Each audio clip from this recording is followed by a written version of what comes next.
Hello and welcome to the Growth Advantage. Joining us today is Cathi Nelson, founder of The Photo Managers and a pioneer in the photo organising industry.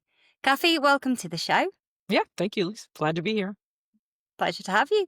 So, to kick things off, can you tell us a bit about the work you do and the role you play in your business? I'm the CEO and founder of the Photo Managers, which I founded 16 years ago, but it's changed. We've had a few name changes, but essentially, I tell people think of us like as a trade association, but we're a for-profit, but we act a lot like a trade association for the growing profession of professional photo managers. There was no need for professional photo managers 10 to 15 years ago when we were just taking our rolls of film and family Yeah. photos and things like that to a 1 hour, lab or things. But once we put a phone in everybody's hands and a point and shoot camera, we are drowning in way too many digital images, digital assets of every kind. And Mhm. so I support small business owners. There are over 750 professionals throughout the world who offer their services to clients, families, and businesses who need help with managing all their photos, videos, and also their old analog media, all their old photos, slides, negatives, and things like that. Brilliant. Wow. And from your perspective, what trends or shifts are you noticing in your sector at the moment? I mean, it's just we're still in a sector that is relatively unknown by most Mm. people say, "Oh my God, I didn't know there was such somebody." Of course, I need you. I didn't know there was somebody who did this for a living. So I think we're seeing the need is only significantly increasing. And then also as people become more aware of privacy issues and, sharing photos publicly, how do they share their photos privately with their families and friends without, you know, not using social Mhm. media as much? How do they find the photos that matter? We are using AI more and more Mm. as on a back end piece of it, but it's not going to replace uh, the fact that humans can still have empathy and can tell the story around the photos because photos are meaningless without the story. Yeah. Just a photo of you, maybe and your daughter, um, has no context unless we give it context, right? So that's the part that the human person can do. We can always identify who's in the photo, where it was taken, all of those things, but we can't tell the story without Yeah. humans doing that. Yeah, absolutely. And it's interesting what you say there. And with regards to sharing those images, it's a new world we're in now. So sharing the images, there's always that risk involved, isn't there? So it's Yeah, and I think we're more and managing that. more, as consumers become more aware, and then also people become more aware of cloud storage, the true cost of, Mm, um, yes, can we take, I think we take as humans 1 billion images in a year. I mean, the numbers are wow. staggering, right? It's just astounding. But where are all that is actually a data that has to be stored somewhere on servers. And I think there's a growing awareness as well that too much, that's also hurting the environment. So there's more of an Mm, environmental realization. And then also as we deal with as the population starts to age, there's still, I forget what year it would be, but we still have a huge collection of analog media, right? So we didn't, it was only, I think if you're 19 or under, you probably, most of your life is digital. But if you're older than 19 years old, mm, then your first photos were going to be analog photos. And so yeah. how do we merge those collections together so that families can share those photos into the future?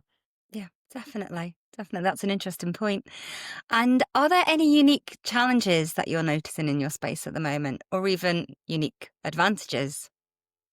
If I look at challenges from the uh there's two different spaces, right? So me as the founder of the photo managers and what I do, or what the businesses that I support do. I guess that's which uh section are you interested in knowing what the And challenge, what you do mostly? what I do as the CEO of the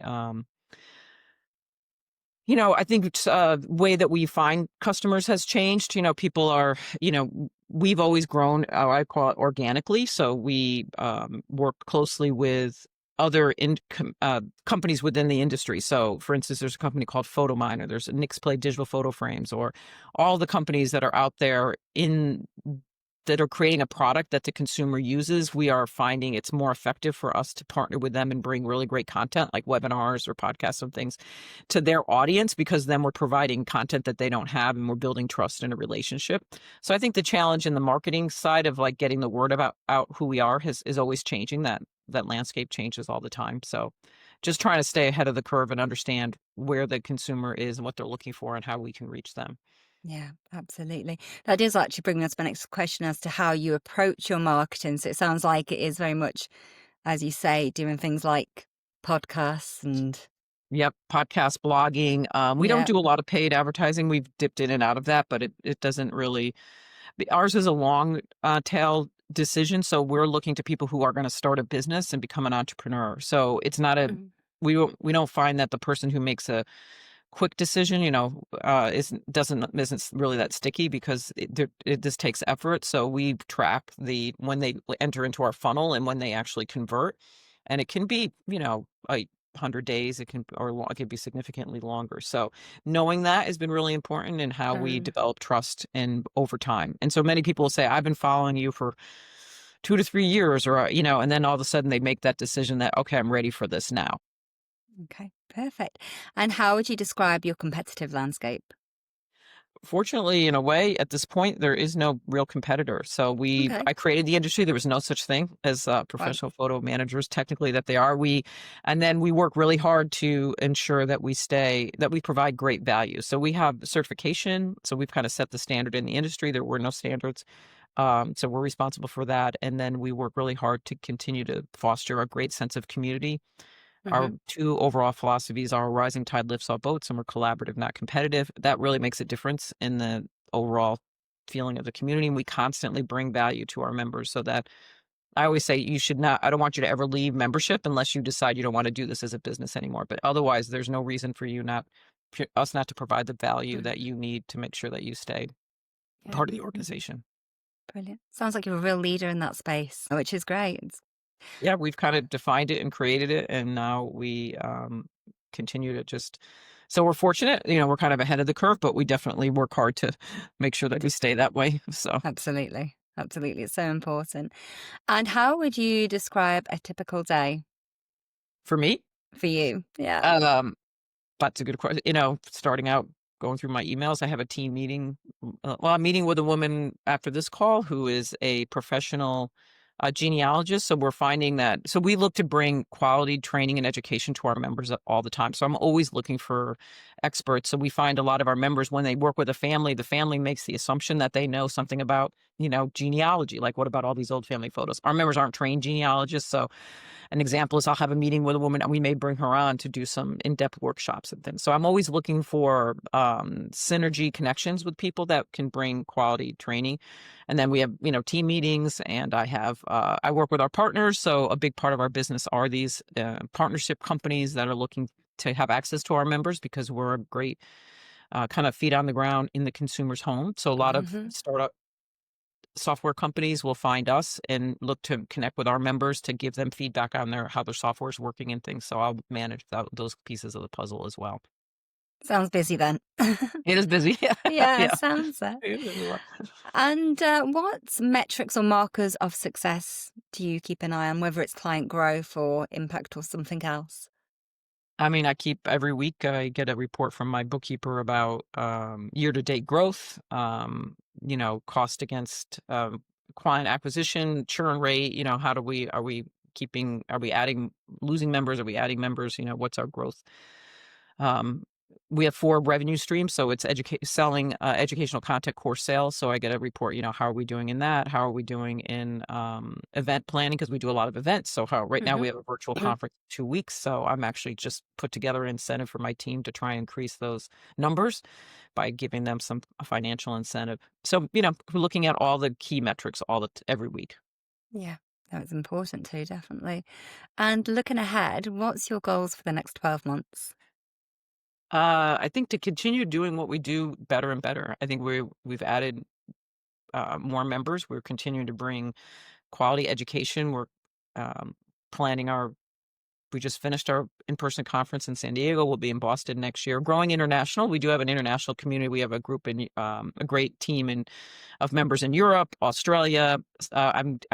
We're looking at growing the Latino market. I'm going down to a conference of residential organizers who do in-home organizing, who never think about photos. It's a Latino conference. There are 30 women, and I'm bringing a few members that are Spanish speaking in our community with me to that meeting in Fort Hmm. Lauderdale. So I guess it's kind of a new growth market that we realize we haven't really tapped into. So definitely looking at expanding, continuing to just grow and expand knowledge of who we are and what we offer. Absolutely. And if you had a magic wand and you can make one thing in your business easier, what would that be? Had magic wand. Tricky question. I think probably again the breaking through the noise of, I mean, today we're so fragmented in a way that we gather information and things. There was a time when if you got on the Today Show or you were written up in the New York Times or you had, you would like, it was like this moment, right, where you suddenly became a known option. So I think if I had a magic wand there, that we would have exposure on, um, in a way that just really exposure that people wouldn't be surprised that something like this exists. They would know whether they need somebody right now or not doesn't matter as much, but just continued awareness Mm, is probably would be the magic wand that I would love to figure that out. definitely. And what are the biggest frustrations you're facing right now? I'm not that frustrated, which is a miracle right now. That's good. And I love it. But no, I mean, it's been through a lot of hard work. I feel like I've got the right, if you had asked me a year ago, I would have talked about having the right mix of people on my team, but we started somebody last June and I just did her review and I realized she's really, it takes like 8 or 9 months for a new team member to really know the in and outs of your business. But Mm, I think the other people on the team are all starting to feel like everybody's pedaling in the right direction without that's feeling good. completely overwhelmed. So, but that's always a challenge. So if one person leaves, I could go right back to that difficulty of trying to get the right people and doing the right things. Yeah, definitely. And is there anything else you'd like to share about your business with our listeners today, Kathy? Um, No, I mean, if you're interested in a business and you're looking to do something meaningful, it's meaningful work, Hmm. and you're the family historian or the photo family storyteller, it's a great business to consider. If you're a company that's looking to interact with really smart, technology-driven, mostly women, second act career or entrepreneurs, we're a great community to network with. So we're Hmm. open to always creating synergistic relationships. So that would be it. Perfect. Excellent. Well, I hope this all goes well for you. It sounds like you're building a really amazing business here, Kathy. So Okay, we thank wish you all the best and over the future months and yeah.